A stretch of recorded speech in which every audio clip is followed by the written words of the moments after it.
마태복음 6장 10절 우리 한 절만 다 같이 읽겠습니다. 다 같이 시작. 나라가 임하시오며 뜻이 하늘에서 이루어진 것 같이 땅에서도 이루어지이다. 아멘. 우리가 지난주에 첫 번째 간구인 아버지의 이름이 거룩히 여김을 받기 원합니다 하는 내용에 관해서 함께 말씀을 나누었어요. 이 아버지의 이름을 거룩하게 하세요 라고 하는 간구는 4개의 의미가 담겨 있다고 말씀을 드렸습니다. 그런데 제가 설교하는 동안에 이 4가지 의미를 말씀드린 거예요. 우리가 기도하면서 또는 다른 목사님들의 설교를 통해서 혹은 우리가 또 삶을 살다가 보면 이 외에 다른 내용들이 깨달아질 수가 있어요. 그러면 우리가 그 말씀에 대해서 더 풍성한 의미를 갖게 되는 것이라고 할 수가 있습니다. 그러니까 이 4가지가 다다 이렇게 여기지 마시고 생각이 다른 부분으로 이렇게 발전되어 갈 때 이런 것도 일수가 있겠구나 하는 것들을 이렇게 열어두시고 생각을 해 나가시면 말씀이 훨씬 더 풍성한 것들을 경험하실 수가 있어요. 그런데 그 생각이라고 하는 것이 우리가 다른 부분으로 발전될 수가 있거든요. 그래서 이것들이 말씀의 테두리 안에서 벗어나지 않은 의미로 해석되기 위해서는 교리라고 하는 것이 우리 안에 이렇게 뿌리 박혀 있어야 되는 거예요. 그러면 말씀이 다른 부분으로 이렇게 넘어가지를 않아요. 하나님의 이름을 거룩하게 하세요 라고 하는 것은 첫째, 회개라고 말씀을 드렸죠. 왜냐하면 우리의 삶 가운데 하나님의 이름이 거룩히 여김을 받아야 되는데 지난주에 그 플랜카드 붙여놓고 서울대 합격하고 뭐 박사 따오고 그런 것들 아버지 이름도 엄마 이름도 이렇게 붙어 있었던 것처럼 우리가 나가서 아이고 윤성이 너네 아버지 누구시냐? 뭐 하시냐? 아이고 아들 잘 키웠네 이런 것처럼 우리가 나가서 이렇게 신앙생활하는 사람들의 모습을 통해서 아니 사장님 아니 뭐 누구 이름을 이렇게 부르면서 우리 주변 사람들이 아이고 예수님 믿는다더니 다르네요. 어느 교회 나가요? 난 당신이 가는 교회에 가고 싶어요. 뭐 이렇게 해야 되는데 그러지 못한 거 이거에 대한 회개라고 말씀을 드렸죠. 우리의 삶을 통해서 하나님의 이름이 거룩히 여김받지 못하신 것. 그래서 두 번째 그것은 곧 결단이라고 말씀을 드렸어요. 뭐냐면 이제 내 삶 가운데 내 삶으로 하나님의 이름을 거룩히 여겨드리겠습니다. 내 삶으로 하나님의 이름이 영광받도록 하겠습니다 하는 결단. 그런데 결단만 가지고는 잘 안 된다 그랬죠. 그래서 하나님의 은혜가 우리에게 와야 된다 그랬어요. 우리가 노래 계속 부르고 있는 것처럼 은혜가 아니고서는 할 수가 없는 거예요. 그래서 하나님의 은혜가 우리에게 와서 우리를 붙들어 주셔야만 이 결단이 그대로 실행될 수가 있는 거죠. 우리 권사님 댁에 제가 주중에 갔었는데 하여튼 몇 시간 동안 웃다가 왔어요. 얼마나 두 분이 재밌게 그러면서 예화로 쓰시라고 했으니까 제가 말씀을 드리는 거예요. 두 분이 얼마나 재밌게 되게 이렇게 하셨는지 알 수가 없어요. 그러면서 이제 뭐 오늘은 그 얘기가 아니고 하시다가 뭐라 그랬냐면 하여튼 성품은 안 바뀐다는 거예요. 권사님이 말씀하신 게. 예수님을 아무리 믿어도 내가 보니까 성품은 안 바뀌더라. 그게 이제 집사님도 그렇고 권사님도 그렇고. 그러면서 우리 집사님이 젊었을 때는 남편에게 대해서 이렇게 뭐라고 하지도 않고 화도 안 내고 큰 소리도 안 지르고 막 승질도 안 내더니 연세가 드셔서는 이 사람이 이상해졌다고 막 오히려 자기한테 더 막 그런다고 그러셨어요. 성품은 안 바뀌는 것 같아요. 성품은 안 바뀌는데 그게 어떻게 바뀐 것처럼 보여지느냐면 이런 거예요. 내가 이렇게 있는데 하나님의 은혜가 우리를 와서 이렇게 덮은 거예요. 그러니까 이 사람이 분명히 그 사람이 맞는데 그런데 그 사람이 아닌 것 같이 완전히 변한 것 같은 모습을 보여주는 거지. 이게 뭐냐면 내가 변한 게 아니고 내 안에 하나님의 은혜가 이렇게 들어와 있는 거예요. 근데 우리가 살다 보면 은혜가 있는 때도 있지만 은혜가 없는 때도 있잖아요. 은혜가 이렇게 사라지면, 은혜가 이렇게 줄어들면 그럼 내가 다시 이렇게 나오는 거예요. 그러니까 분명히 이 사람 변한 것 같았는데 또 조금 있다 보니까 아닌 거예요. 변하지 않은 거예요. 그죠? 나를 봐도 그렇죠. 우리가. 그러니까 우리가 중요한 게 뭐냐면 내가 이렇게 드러나 있으면 우리는 한 사람도 예수님을 닮은 성품으로 변화된 모습을 보여줄 수가 없어요. 그러니까 우리에게는 늘 뭐가 필요하냐면 은혜가 필요해요. 은혜가 늘 우리를 지배하고 은혜가 우리를 늘 충만하게 하고 은혜가 우리를 늘 다스리고 있으면 그러면 우리에게서 나의 모습이 아니라 예수님의 모습이 나타나게 되는 거예요. 은혜라고 하는 것은 하나님의 영으로 충만한 거예요. 하나님이 주시는 온갖 좋은 것들이에요. 그것으로 가득 차 있는데 그 좋은 것 가운데 가장 좋은 것이 바로 성령이셔요. 하나님의 영. 근데 그분이 우리에게 오셔서 우리를 이렇게 감싸고 계시니까 내가 나타나는 게 아니라 예수 그리스도가 나타나는 거예요. 예수 그리스도가. 그래서 은혜가 아니고서는 우리는 그 누구도 자신할 수가 없어요. 그런데 그 은혜라고 하는 것이 성경을 많이 읽었냐, 기도를 많이 하냐, 무슨 직분이 있냐 없냐, 교회를 오래 다녔냐 이런 거하고는 전혀 상관이 없다는 거예요. 그런데 이런 걸 안 하면 은혜가 있냐? 노래방 가서 노래하다가 은혜 받았다 이런 경우는 거의 드물어요. 받을 수도 있어요. 받을 수도 있어요. 아주 막 번개에 맞을 확률만큼 될지 안 될지는 잘 모르지만 가끔 받을 수는 있어요. PC방 가고 게임을 막 하고 있는데 갑자기 성령이 임하셔가지고 그런 경우는 아주 드물어요. 그러니까 우리가 은혜로 충만하려면 예배에 나와야 되고 기도를 해야 되고 말씀을 읽고 듣고 묵상하고 또 성례, 성찬에 참여하고 이런 것들을 통해 가지고 우리가 은혜를 받을 수가 있어요. 또 좋은 은혜로운 책을 읽을 때 은혜를 받을 수가 있죠. 은혜를 받으면 우리가 모습이 달라지는 거예요. 그래서 제가 지난번에 말씀드렸었잖아요. 김남준 목사님이 설교하시다가 예수님 믿지 않는 남편인데 그 남편이 아내가 교회를 갔다 오면 예배를 잘 드리고 무슨 이제 사경회 같은 것들을 하고 그러면 이 사람이 남편한테 해야 하는 게 달라진다는 거예요. 남편한테 할 때 평상시에 뭐 말도 이렇게 친절하지 않고 그랬던 사람이 교회를 가서 예배를 잘 드리고 오면 그럼 말도 부드러워지고 남편한테 하는 행동도 달라지고 달라진다는 거예요. 그래서 이 아내가 교회를 잘 안 가려고 그러면 남편이 그런다는 거예요. 등을 떠밀면서 왜 교회를 안 가냐고 빨리 교회를 가라고 그러면서 목사님께 그렇게 아마 뭐 편지를 했는지 목사님께 상당히 대단히 감사를 드리고 있다는 거예요. 왜냐하면 하여튼 우리 아내가 교회만 갔다 오면 그렇게 부드러워지고 그렇게 좋은 여자가 되어 올 수 없다는 거죠. 그래서 교회를 안 나오는 남편도 그 목사님께 그렇게 감사를 하더라는 거예요. 여러분 그렇게 교회에 와서 은혜를 많이 받으면 우리가 우리 주변에 있는 사람들이 좋아지는 거예요. 나만 좋은 것이 아니라. 그것이 이제 오늘 두 번째 말씀으로 가게 되는데 그렇게 성품은 변하지 않아요. 그러니까 우리가 결단하고 아무리 애를 써도 우리의 삶 가운데 하나님의 이름이 거룩히 여김 받게 되는 일들이 우리의 결단으로 되지 않는다는 거예요. 뭐가 있어야 되느냐? 하나님의 은혜가 있어야 돼요. 그러니까 이건 간구예요. 하나님의 은혜를 우리에게 충만하게 부어주셔서 우리를 좀 붙들어 주세요.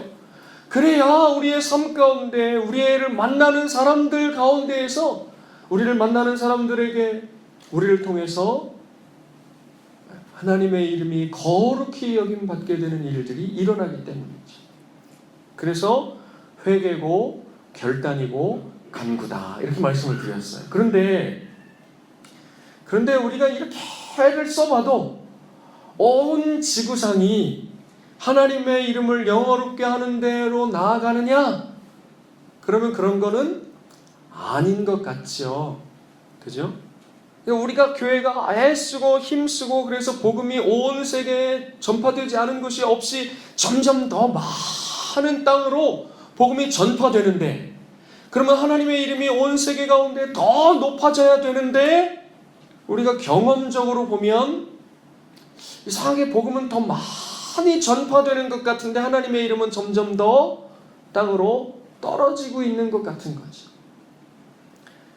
그러니까 우리가 이렇게 사는 동안에 해야 되지만, 교회가 해야 되지만, 그럼에도 불구하고 이 일, 즉 하나님의 이름이 거룩하게 되는 일이 완성되는 것은 방법이 하나밖에 없는 거예요. 뭐냐면 오셔야 되는 거죠. 예수님이 오셔서 이 땅을 정리하셔야 되는 거예요.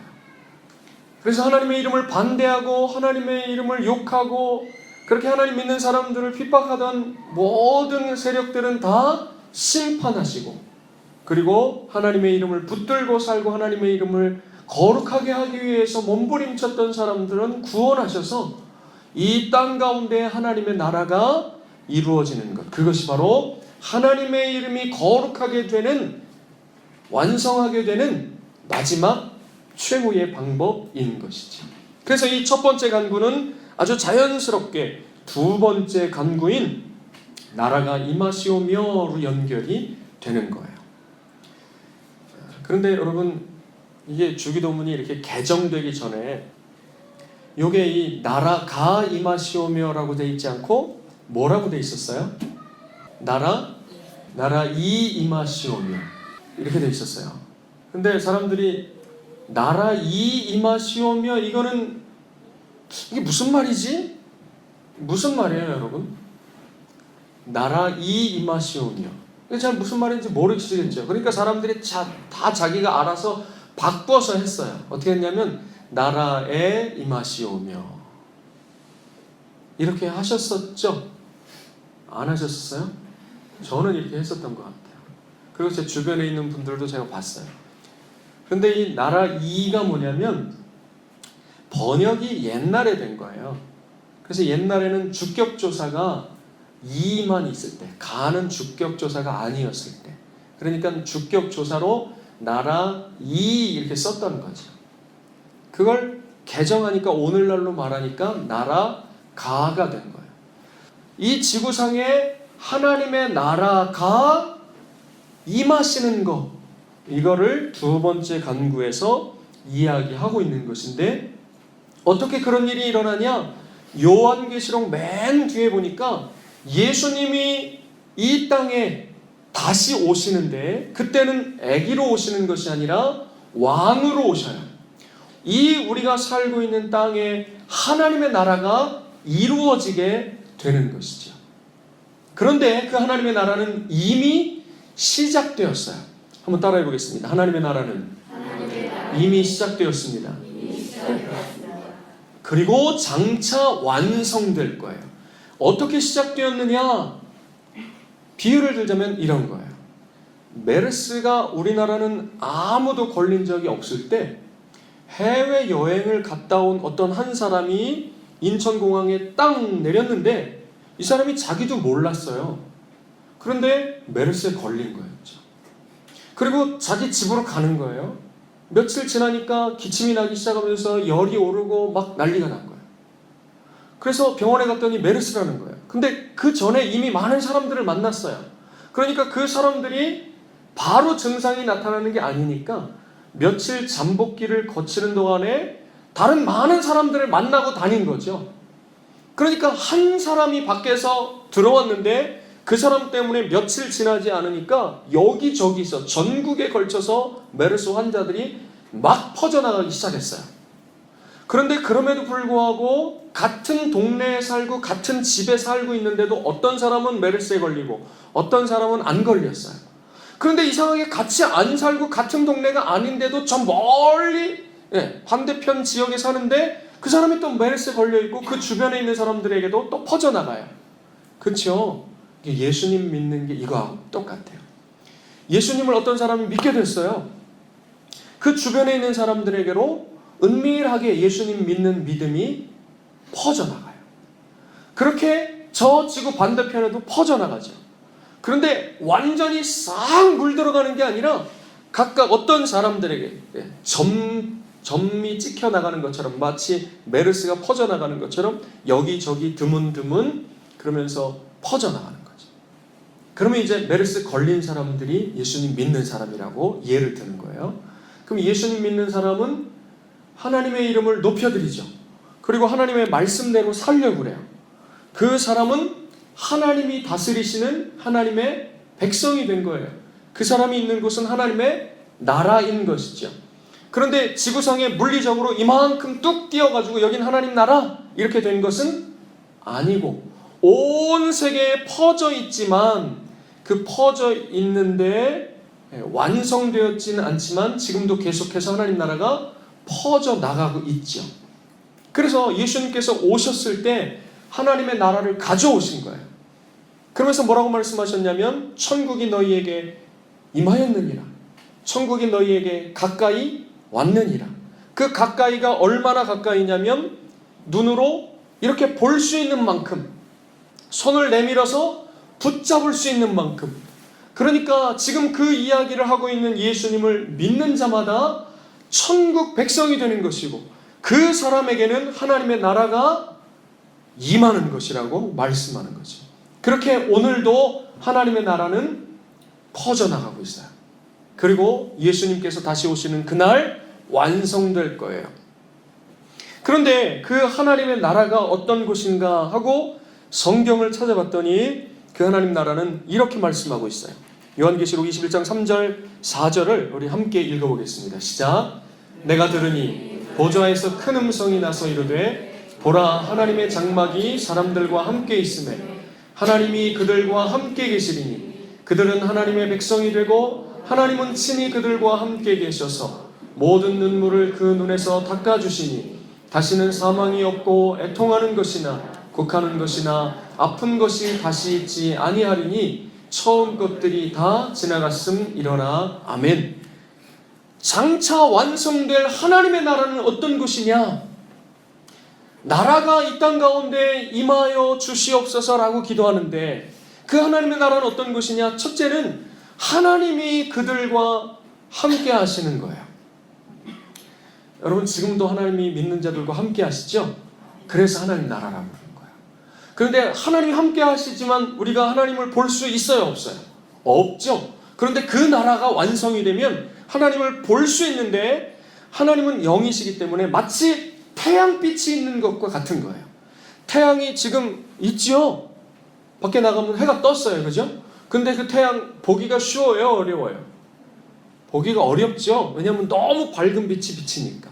그래서 하나님도 하나님의 보좌가 있는데 분명히 거기서 빛이 비춰지고 있는데 하나님이 계신데 우리가 그 하나님의 형체는 볼 수가 없는 거예요. 그런데 어쨌든 하나님이 계신 그 보좌를 보게 되고 그 하나님이 다스리시는 그 나라에 우리가 살게 되는 거예요. 그러면서 백성들이 하나님의 백성이 되고 하나님은 친히 그들과 함께 계시는 나라이 되는 거예요. 그러니까 더 이상 헷갈리지도 않고 하나님 어디 계시냐고 우리가 그렇게 울부짖지도 않고, 그러니까 모든 눈물을 그 눈에서 닦아주시는. 여러분, 왜 눈물이 흘러요? 그 다음 거죠. 사망, 또 아픈 거, 또 이별하기도 하고 사고를 당하기도 하고 인간 세상에서 당하는 눈물을 흘리게 만드는 모든 일들이 끝나게 되는 거예요. 그래서 눈에서 눈물을 닦아주시는 거라고 말씀하고 있는 것이죠.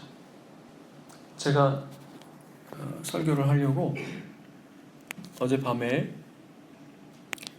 뉴스를 찾아봤어요. 그리고 오늘의 사건 사고라고 하는데 제가 찾아봤어요. 그래서 좀 전에 노래 부를 때 제가 폰을 들고 계속 했던 게 요거를 지금 얘기하려고 했어요. 오늘의 사건 사고를 제목만 나와 있는 거예요. 여러분, 우리가 살고 있는 지금 이 시대가 어떤 시대인지, 그리고 이 세상이 어떤 곳인지 이 제목들만 봐도 알 수가 있어요. 제가 읽어드려 볼게요. 숨진 영아 시신 2구, 2구, 냉장고에 유기한 30대 여성 검거. 부산 아파트 냉장고래요. 신생아 시신이 발견됐대요. 부산 백화점 환풍구 통로에 8살 어린이가 추락해서 숨졌대요. 폭염 특보 속에 밭일하던 80대 남자가 쓰러져 숨졌대요. 이게 지금 어제 저녁에 나온 오늘의 사건 사고예요. 고객이 휘두른 흉기에 50대 인터넷 설치기사가 숨졌대요. 용산 역서 50대 무궁화호 열차의 투신 사망했어요. 여러분, 하루에 진짜 엄청난 일들이 많이 일어나죠? 아직 끝이 아니에요.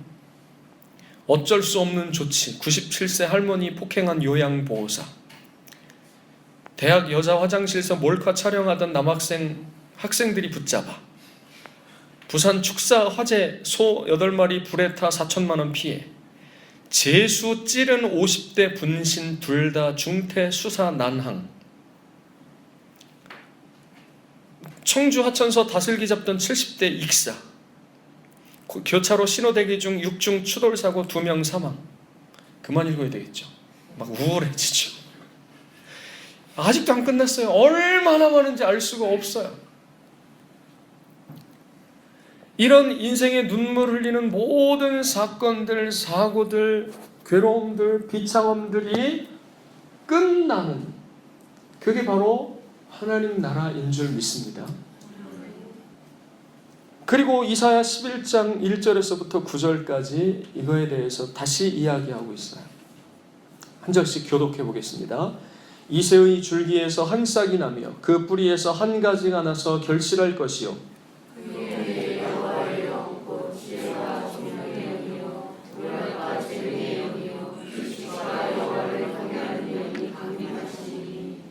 그가 여호와를 경외함으로 즐거움을 삼을 것이며 그의 눈에 보이는 대로 심판하지 아니하며 그의 귀에 들리는 대로 판단하지 아니하며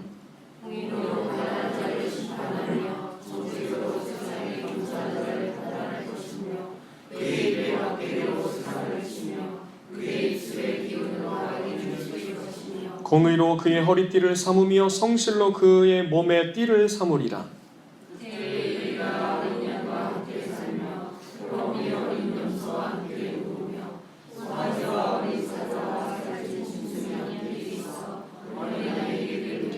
암소와 곰이 함께 먹으며 그것들의 새끼가 함께 엎드리며 사자가 소처럼 풀을 먹을 것이며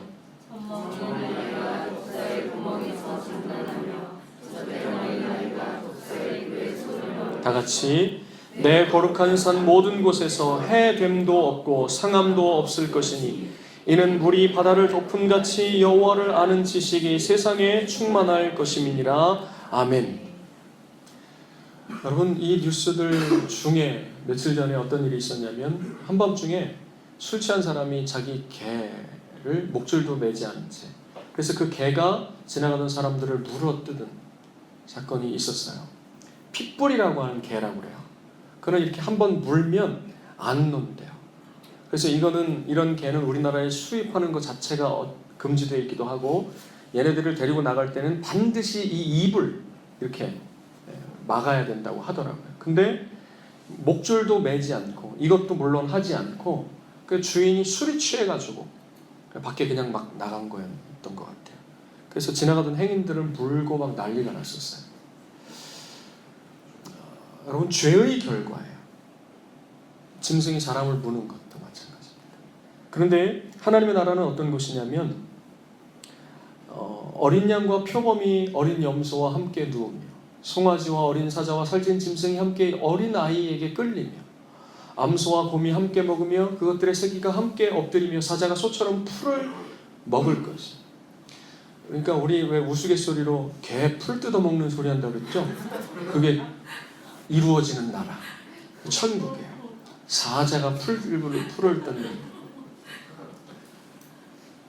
그러면서 젖 먹는 아이가 독사의 구멍에 손을 넣고 장난해도 물지 않고 젖된 어린 아이가 독사의 굴에 손을 넣을 것이라.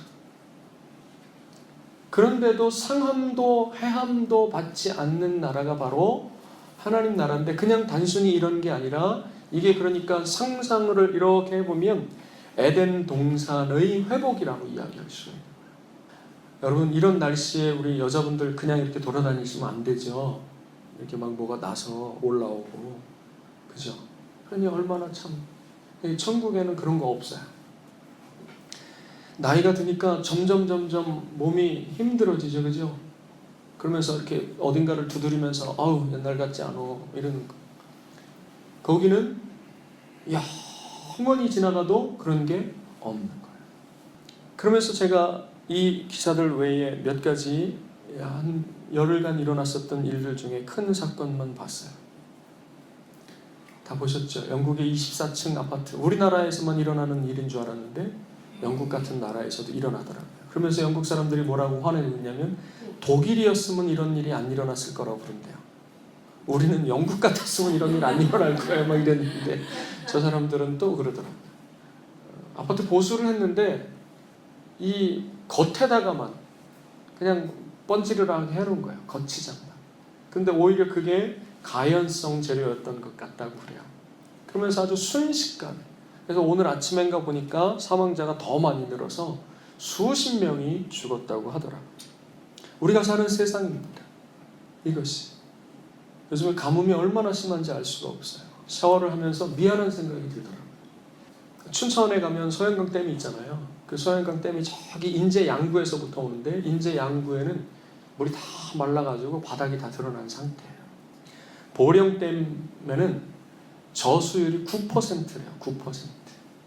저수지가 100%가 아니라 9%. 그래서 7%까지 되면 그러면 이제 그 댐에서 나는 물을 먹는 그 주변에 있는 가구들은 제한급수 물을 이렇게 시간을 나눠서 공급한다고 하더라고요. 여러분, 얼마나 이게 우리가 사는 세상의 모습이에요. 우리가 여기서 욕실에 들어가가지고 이렇게 언제든 수도꼭지 틀면 물이 나오니까 잊어버리고 사는 것 같아요. 그런데 제가 오늘 설교를 준비하면서 기도해야 되겠구나. 하나님, 비가 좀 와야 됩니다. 하고 기도해야 되겠구나. 여러분 꼭 기도해 주시기 바랍니다. 더 안타까운 사건이 있었죠. 보셨죠? 아니, 어떻게 이런 일이 일어날 수가 있어요. 아파트에서 줄을 매달고 외벽 공사하던 사람, 음악을 틀고 했는데 그 시끄럽다고 어떤 사람이 나가가지고 그 줄을 끊어버렸어요. 못 보셨어요? 여러분, 줄을 끊어버렸어요. 그래갖고 그냥 줄 하나에 의지해서 일하던 그 사람이 줄 끊어져갖고 바닥에 이게 내동댕이 쳐져가지고 죽었는데, 더 안타까운 사실이 뭐냐면 아기가 5명이에요. 그리고 아내가 있고 이 사람까지 해서 7명의 생명인 거예요. 여러분, 이게 우리가 사는 세상이에요. 우리가 사는 세상 참 어떻게 하면 좋아요. 그래서 이 사람 가족에게 평생토록 매월 얼마 안 되지만 후원하겠다고 하는 사람들이 전국에서 이렇게 조금씩 있는가 봐요. 우리도 평생은 모르겠지만 조금이라도 보내면 좋겠다, 그런 생각이 들었어요. 여러분, 이 사람의 자녀들 5명은 평생을 어떻게 살아가겠어요? 참, 이 지옥 같은 세상 아니겠어요? 참 가슴 아픈 일이라고 할 수가 있어요. 닭이에요. AI가 또 2천만 마리 넘게 지난번에 살처분했다고 했는데 또 다시 AI가 지금, 그래서 계란도 문제가 되는데 뭐 우리 닭 안 먹으면 되지, 뭐 계란 안 먹으면 되지, 뭐 이렇게 생각하시면 안 되고, 바로 옆에 우리 김밥 만들어 파는 사람들이 있는데 1,500원짜리 만들어 팔아요. 김밥 가격이 다 올라갔어요. 살기가 힘든 거예요. 여러분, 이게 우리가 사는 세상이에요. 하나님의 나라가 이 땅 가운데 임하게 해달라고 하는 것은 인간의 모든 고통이 사라진 나라가 이 땅 가운데 임하게 해달라고 하는 것입니다. 그 고통의 원인이 되었던 죄가 더 이상 우리를 지배하지 못하는 나라, 그것이 바로 하나님의 나라예요. 그 죄로 우리를 유혹하고 우리를 위협하던 사탄이 지배하는 나라가 더 이상 존재하지 않고 끝난다고 하는 사실입니다.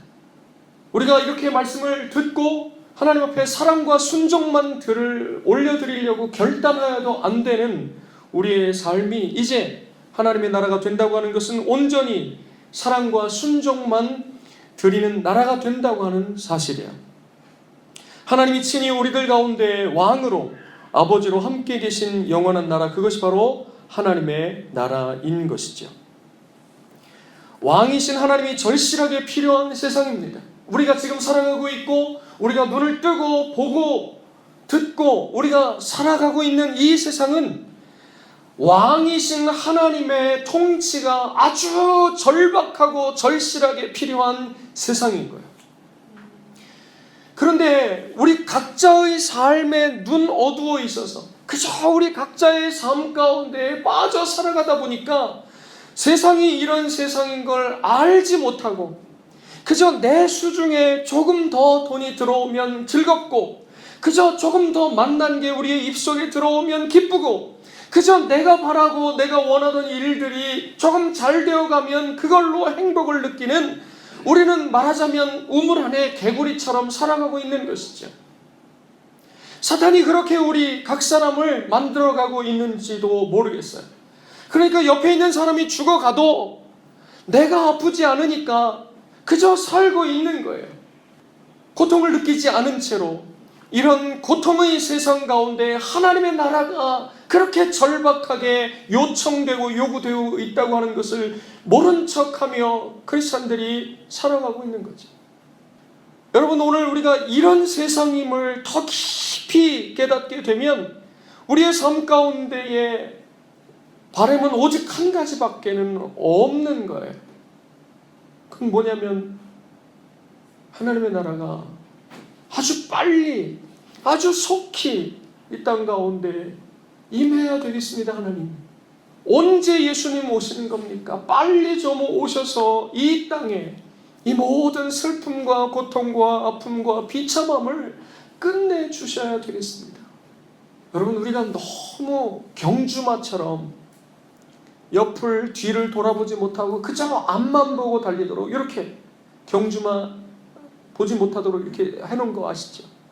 옆도 보지 말고 뒤도 돌아보지 말고 멈추지도 말고 그냥 앞으로만 내어 달리라고, 그렇게 길들여진 사회에 우리가 살아가고 있는 것 같아요. 제가 느끼는 건지는 모르겠어요. 어느 날 이렇게 도시를 운전을 하고 가고 있는데, 여러분, 차는 점점 빨라지죠. 차만 빨라지는 게 아니에요. 인터넷도 빨라지죠. 우리의 삶이 전체가 다 점점 빨라지고 있어요. 그런데 우리가 살아가는 세상은 어때요? 점점 높아지고 있죠. 점점 높아지는데 점점 빨라지면 여러분, 딴 걸 쳐다볼 수가 없는 거예요. 하늘 한번 바라볼 수가 없는 거예요. 옆에 우리와 함께하고 있는 사람을 바라볼 수가 없는 거죠. 안 그러면 죽어요.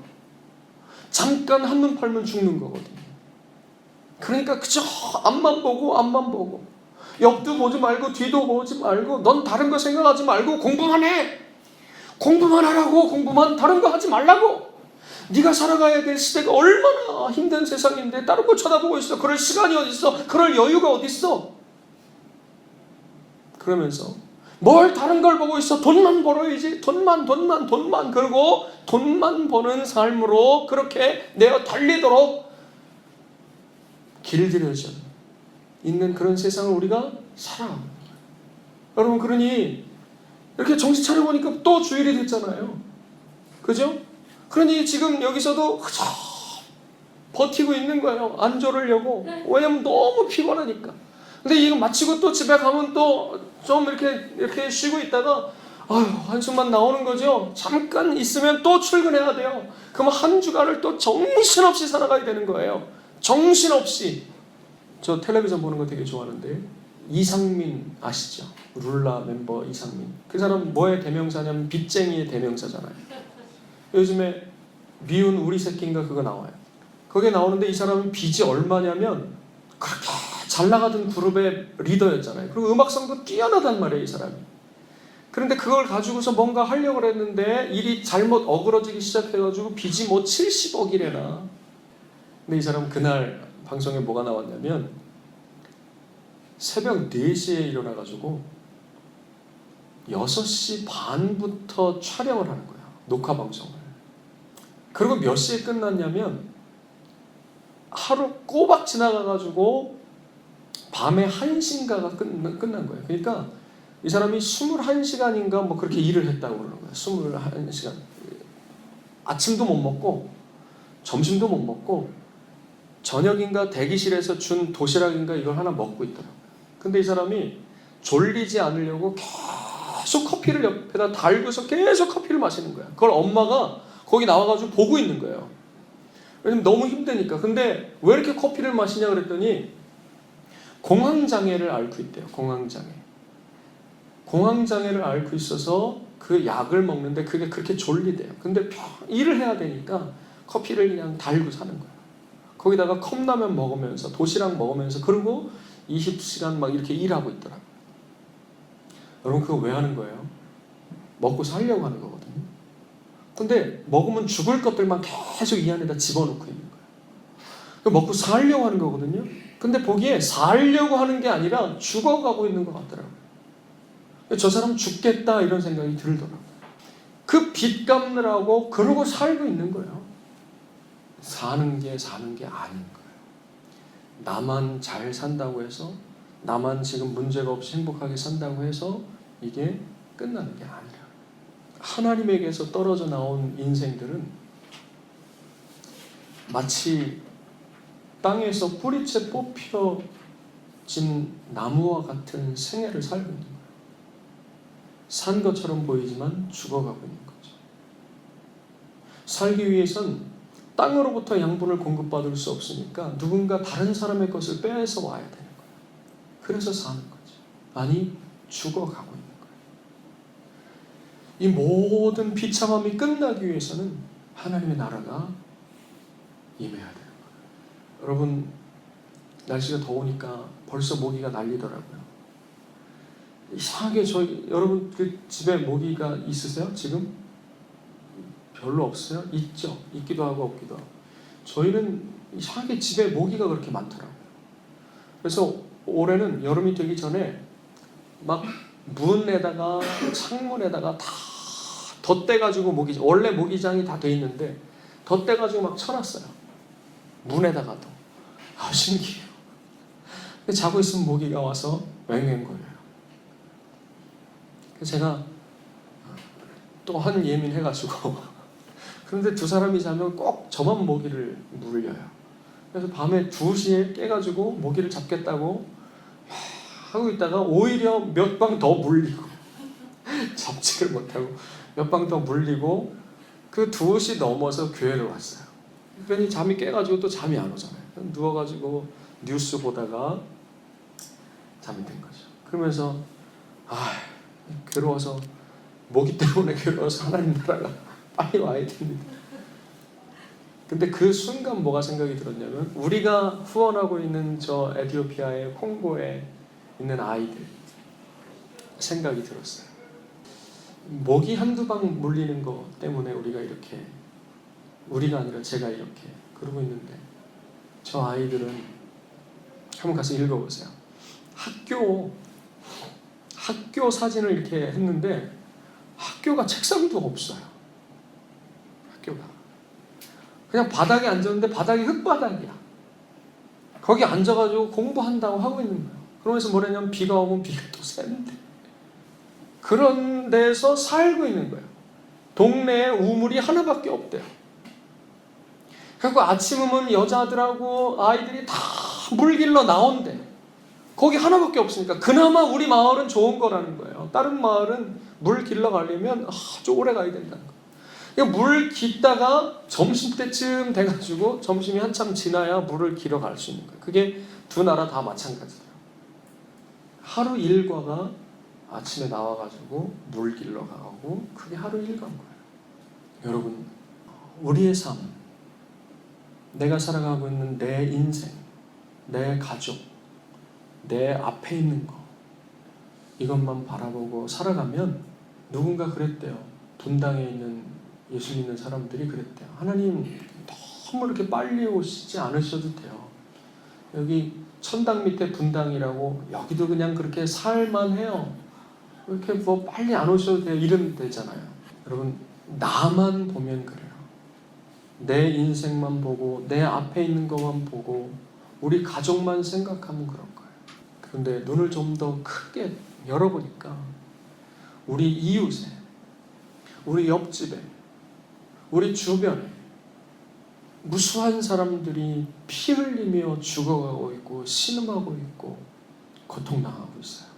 그래서 하나님의 나라는 임해야 되는 것입니다.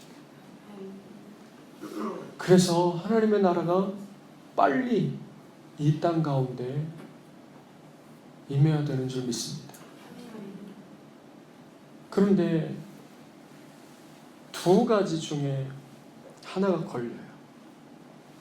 그렇게 비참한 가운데 신음하며 살아가고 있는데 하나님 나라가 임해버리면 나는 예수님 믿으니까 그 하나님 나라에 들어가 살게 되는 거죠. 그런데 그렇게 살면서 아직 예수님을 모르는 사람들이 이 지구상에는 훨씬 더 많은 거예요. 그러니까 이게 모순이라고 할 수 있어요. 아이러니. 하나님의 나라가 빨리 임해야 되는데 어느 날 내가 아파가지고 이렇게 고생하느니 빨리 하나님 나라가 와야 되겠네 하고 하나님 나라가 빨리 오게 해주세요 그랬는데 지구상 반대편에는 그렇게 더 고통받으면서도 아직 예수님을 모르는 사람들이 있으니 이게 참 어려운 거예요. 그래서 아직 예수님이 오시지 않고 기다리고 계신 거예요. 미뤄두고 계신 거예요. 계속 미뤄두시면서 이 세상의 모든 사람들이 다 회개하고 주께로 돌아오기를 기다리고 계신 거예요. 바라보고 계신 거예요. 여러분, 그래서 세 번째 간구로 연결이 되게 되는 것입니다.